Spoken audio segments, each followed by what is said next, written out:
Olá, vemos cada dia mais na moda, nas novelas, na vida real, eu inclusive, mulheres assumindo os cabelos brancos. E não é mais sinal de desleixo, mas de empoderamento.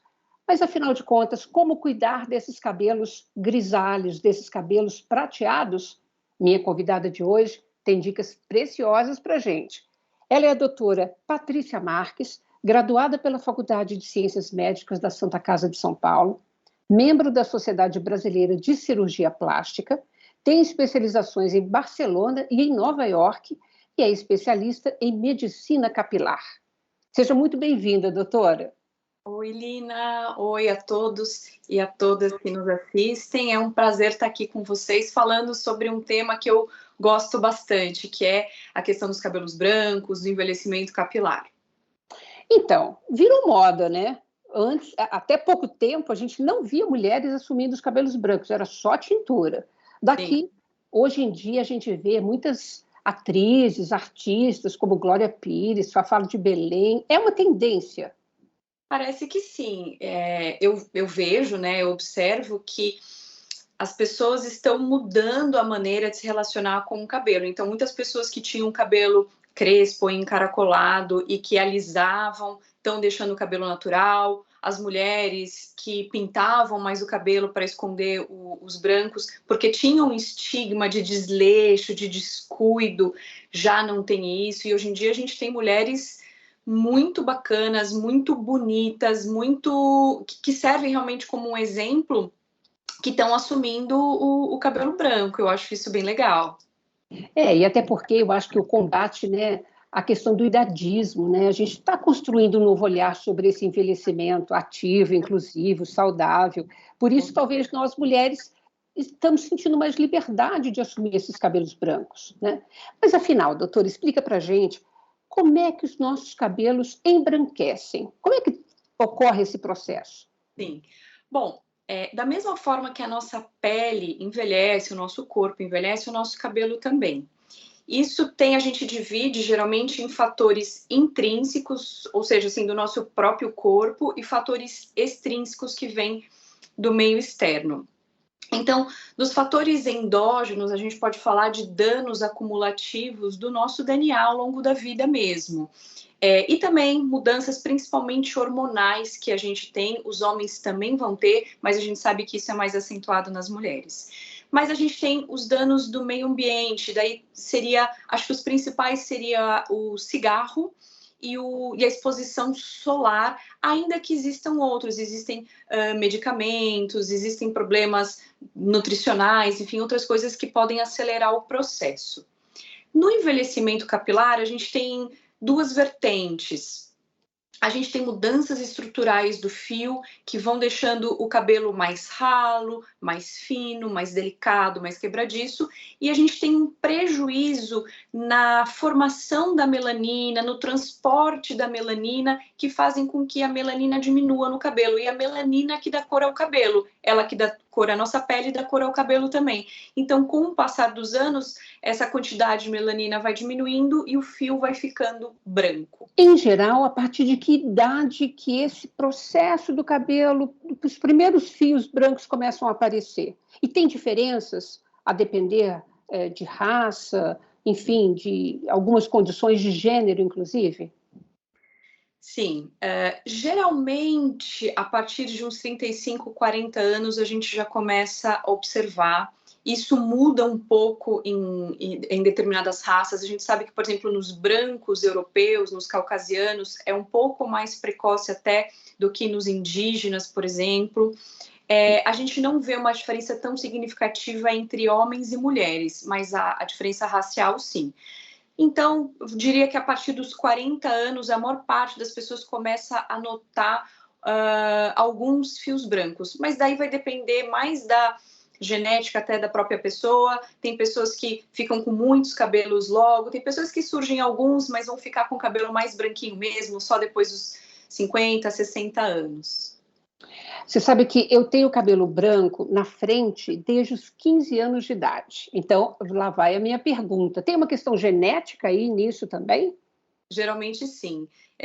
Geralmente é uma questão genética que vai definir a quantidade de cabelos brancos, a distribuição. Nem sempre essa distribuição é tão homogênea, né? Às vezes a gente pode ter, e, aliás, geralmente até começa mais na região aqui das têmporas, né? A gente pode ter locais que tem uma concentração maior de fios brancos mesmo. E isso geralmente é determinado geneticamente. Doutora Patrícia, os cabelos brancos, em geral, eles são mais quebradiços, eles são mais rebeldes. Como é que a gente deve tomar cuidados com ele para ter um cabelo bacana? De fato, Lina, o cabelo branco, ele é um cabelo mais sensível e delicado mesmo, e ele precisa de mais cuidados.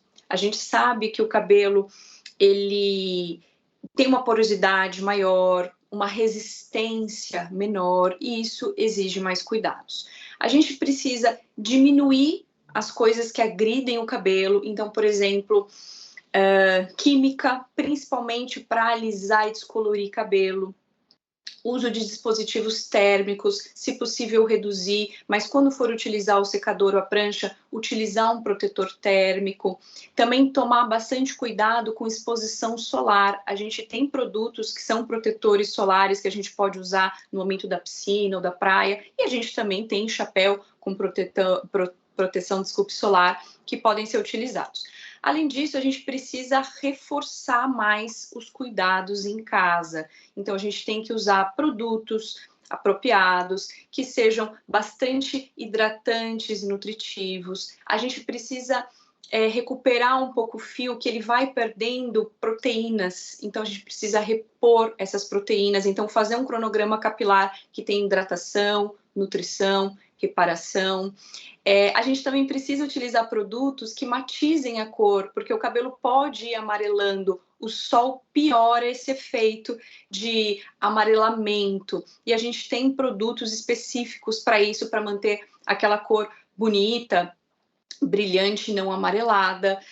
Então, é importante ter esses cuidados em casa também. É importante cortar o cabelo com frequência, independente do tamanho que a pessoa queira deixar, mas deixar as pontas sempre bem cuidadas também, porque essa porosidade maior, às vezes, deixa o cabelo um pouquinho mais desalinhado. Então, acho que esses cuidados são bem importantes. Eu vou retomar algumas das questões que você já nos deu aqui como orientação geral. Amarelamento do cabelo grisalho é muito comum. E arroxeamento também é muito comum, né? A gente vê muitas mulheres usando aqueles shampoos roxos e que sai do cabelo meio arroxeado, em vez de ele estar grisalho, um branco, né? Mais para o neve e tal. Qual que é a sua orientação para a gente? Sim, a maior parte dos produtos que combatem esse amarelamento são aqueles roxinhos. E dependendo da potência, eles podem deixar o cabelo um pouco lilás no início. Essa cor lilás ela vai saindo em alguns dias e geralmente os produtos de uso domiciliar não conseguem deixar o cabelo roxo, tá?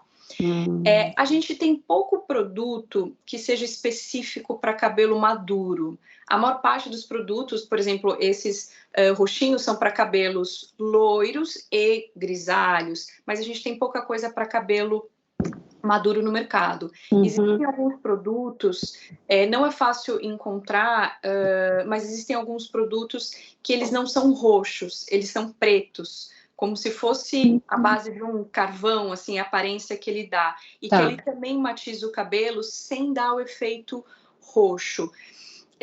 Não é muito fácil encontrar esses produtos de cabelo maduro. É um esforço até que eu estou fazendo no consultório para a gente desenvolver uma linha capilar específica e que tem até essa opção do shampoo preto, que a gente chama de shampoo black, para não ter a questão de ficar com o cabelo roxo. De ficar com o cabelo lilás, sim, né? Sim, mas é um efeito temporário, né? Assim, a pessoa vai no salão, usa aquele produto matizador, em alguns dias ele vai saindo e fica branquinho, mas nem sempre é agradável nesses primeiros dias. Tá. Olha, eu vou ter que chamar um rápido intervalo, mas a gente volta na sequência com mais dicas, tá bom, doutora? Combinado. E você não sai daí não, a gente volta já já.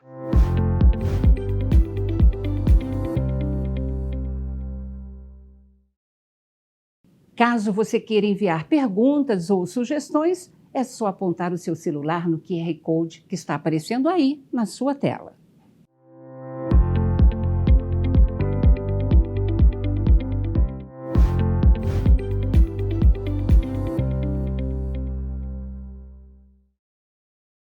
Voltamos hoje conversando com a doutora Patrícia Marques sobre como cuidar dos nossos cabelos prateados.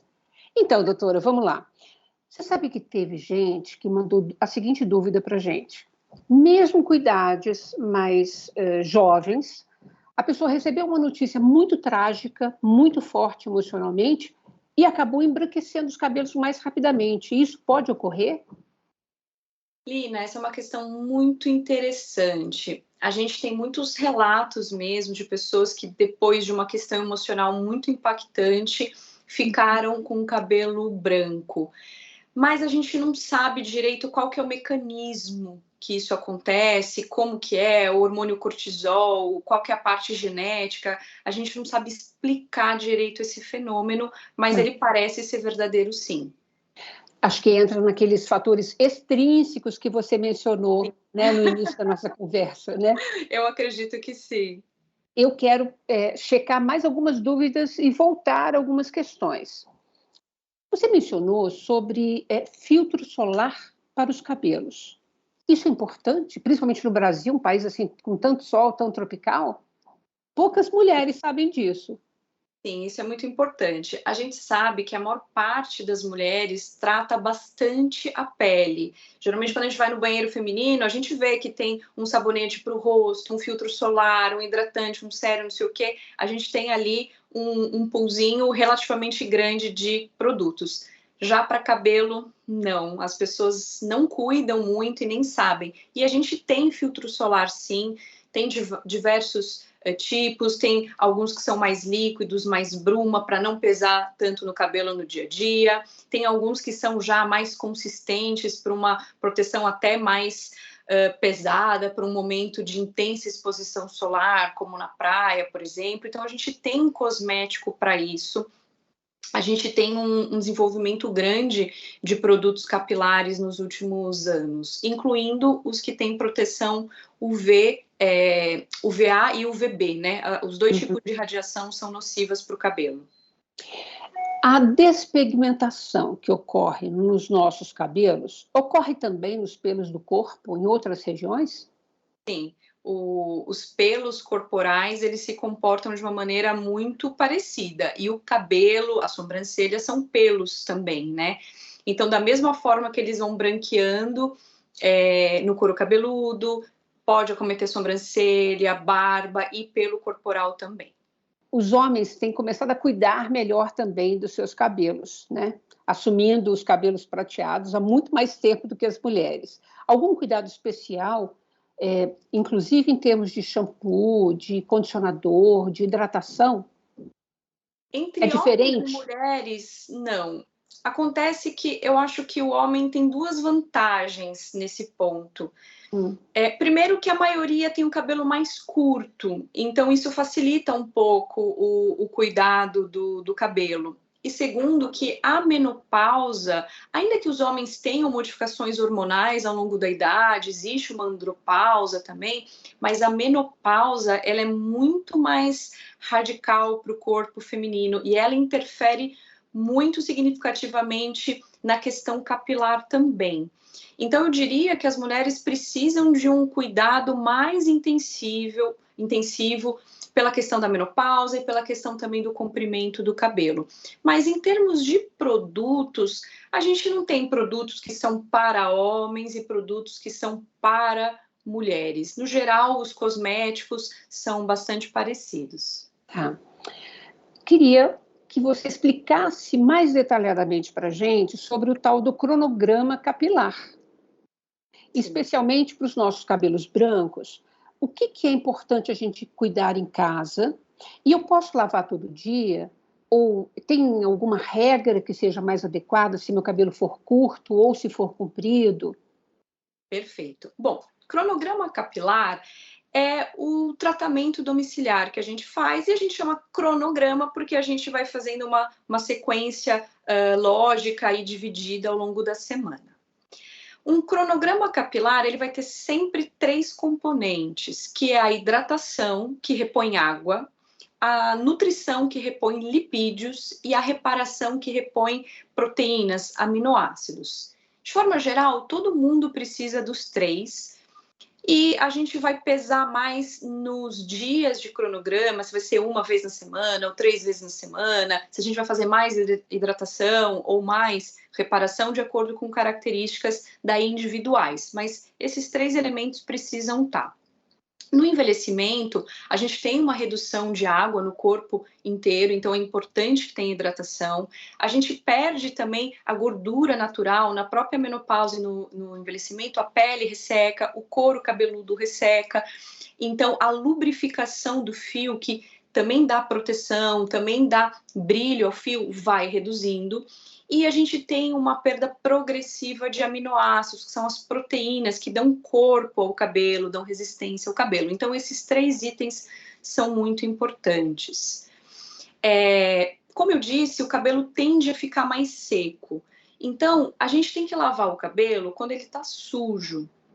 A maior parte das pessoas se adapta bem com lavar dia sim, dia não. Mas tem pessoas que têm o cabelo muito oleoso, que podem lavar assim todo dia. Tem pessoas que têm o cabelo mais seco, então às vezes lavam 2 vezes na semana. Então isso depende muito da pessoa e da atividade também, né? Alguém que nade todo dia precisa lavar o cabelo todo dia, né? Mas então depende um pouquinho da atividade de cada pessoa. A nossa orientação é: lave sempre que estiver sujo o cabelo e principalmente o couro, que é onde a gente produz mais sebo. Então é o local que geralmente tem maior necessidade de ser higienizado. Ótima dica. Agora, tem muitas mulheres que não querem assumir os cabelos brancos, e eu sou super a favor, sabe, assim, acho que cada um é uma decisão muito individual, né? Sem a ditadura de que é preciso assumir os cabelos brancos. E elas acabam utilizando a tintura, seja no salão, ou seja, muitas fazem em casa, inclusive. Eu queria uma dica sua sobre esses cuidados, né? Sim, eu concordo, Lina, com você. Eu acho que a gente tem que ter a liberdade de querer pintar ou de querer ter o cabelo branco, e tá tudo bem, tá tudo certo. Para as pessoas que querem a tintura em si não é um processo tão nocivo para o cabelo como é o alisamento e o clareamento, mas sempre utilizar uma tinta de qualidade, testar primeiro, porque é comum que alguns produtos deem alergia, então geralmente a gente fala para testar aqui atrás da orelha, com um pouquinho de tinta antes, ou até mesmo no braço, mas essa região aqui é mais sensível, às vezes é melhor. Se possível fazer no salão, mas se for fazer em casa, sempre seguindo bem a recomendação do fabricante, do produto, e utilizando produtos de boa qualidade. É sempre importante, quando a gente faz química, que a gente tenha atenção com os danos que ela pode causar no cabelo, né? Por exemplo, a tintura, ela tem um dano moderado. Quando a gente utiliza tonalizantes, é um dano inferior. Então, se puder utilizar tonalizante, é ainda melhor. Mas perceber se o cabelo se ele estiver ficando mais ressecado pela tintura, por exemplo, hidratar mais o cabelo, ficar atenta em possíveis danos e corrigi-los através do cronograma capilar que eu falei antes. Vou voltar na questão do cronograma capilar ainda. Compra-se facilmente, são ampolas, são cremes, que são diferentes do shampoo e do condicionador que a grande maioria da população conhece. Sim. Muitas marcas assim do supermercado, da farmácia, têm produtos que já explicam a utilização, né? Tá. De forma geral, o shampoo vai desengordurar o cabelo, a máscara que vai de fato tratar, e o condicionador ele é mais para selar as cutículas e dar uma maciez, um brilho. Mas então seriam, no geral, máscaras. Tem óleos que podem ser utilizados também, ou junto com a máscara, ou separado. Mas geralmente o produto vem dizendo hidratação, nutrição, reparação, ele vem. É um pouco complexo, porque cada marca utiliza um pouco do seu jargão, né, da sua nomenclatura, então nem sempre isso é preto no branco, mas a maior parte explica um pouco o motivo, assim, daquele tratamento. E o ideal é que a gente tenha algumas marcas que a gente gosta, que a gente se adapta bem no nosso cabelo e que a gente tente compor, não só usar a reparação, usar a hidratação, que a gente componha também ao longo das lavagens. Tá. Como eu disse antes, a gente não tem produto de cabelo maduro específico, a gente acaba tendo que adaptar muitas vezes, né? Mas o cabelo acaba sendo mais sensível, o couro cabeludo também, então é interessante usar produtos que não sejam muito alérgicos, então não tenha uma fragrância tão forte, uma cor muito forte, coisas que não sejam muito irritativas. E se tiver irritação com um produto, dá para outra pessoa não voltar a utilizar. Tá. Você mencionou para gente o shampoo roxo, né, que deixa o cabelo menos amarelado, e até o shampoo black. Se a pessoa não utilizar nenhum desses dois produtos e utilizar o shampoo que sempre ela utilizou pela vida, o que acontece? Olha, talvez nada, e talvez o cabelo fique um pouco mais amarelado. Então, de repente, depois de uma viagem para a praia, depois de um momento em que teve contato com cloro, o cabelo pode amarelar, e o shampoo do dia a dia não consegue, geralmente, limpar bem esse resíduo e retornar a cor bonita do cabelo. Não que o shampoo vá fazer mal ao cabelo, até porque a gente geralmente nem indica o shampoo black ou o shampoo roxo todos os dias, né? Tá. Mas geralmente ele não vai conseguir esse efeito que a gente quer de matizar a cor, de voltar para uma cor mais grisalha, mais prata e não amarelada. E é fato que a gente, a depender da alimentação, da atividade física, o não fumar, né, de medidas adequadas para a nossa saúde, também influenciam na qualidade dos nossos fios? Com certeza. O nosso estilo de vida influencia em tudo.